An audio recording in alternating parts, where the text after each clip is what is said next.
Bread sandwich பண்ணுறதுக்காக நான் வெஜிடபிள்ஸ்லாம் cut பண்ணி எடுத்து வச்சுருக்கேன். ஸ்லைசஸ் ஆஃப் வீட் பிரெட் எடுத்து வச்சுருக்கேன்.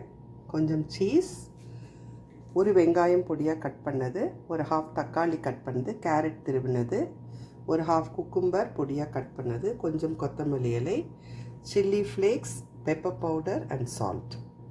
வாங்க இப்போ எப்படி பண்ணுறதுன்றதை பார்க்கலாம். கட் பண்ணி எடுத்து வச்சுருக்கிற வெங்காயம், கேரட், தக்காளி, குக்கும்பர் எல்லாத்தையும் உள்ளே போட்டாச்சு. அடுத்தது கொஞ்சம் கொத்தமல்லி இலையை தூவிடலாம்.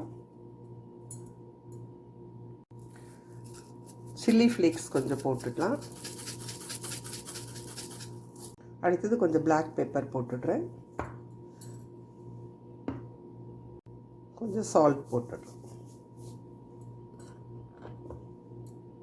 இது எல்லாத்தையும் நல்லா மிக்ஸ் பண்ணிக்கலாம்.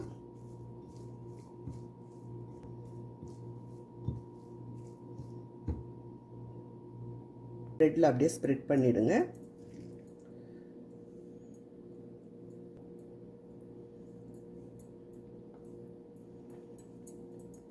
சீஸ் தூவிடுங்க.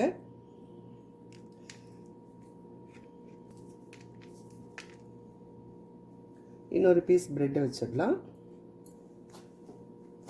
ஒரு தோசைக்கல்லை சூடு பண்ணிவிட்டு அதில் கொஞ்சம் நெய் விட்டுடலாம். நெய் நல்லா மெல்ட் ஆன உடனே நம்ம வந்து பிரெட் பீசஸை வச்சு ரோஸ்ட் பண்ணிக்கலாம்.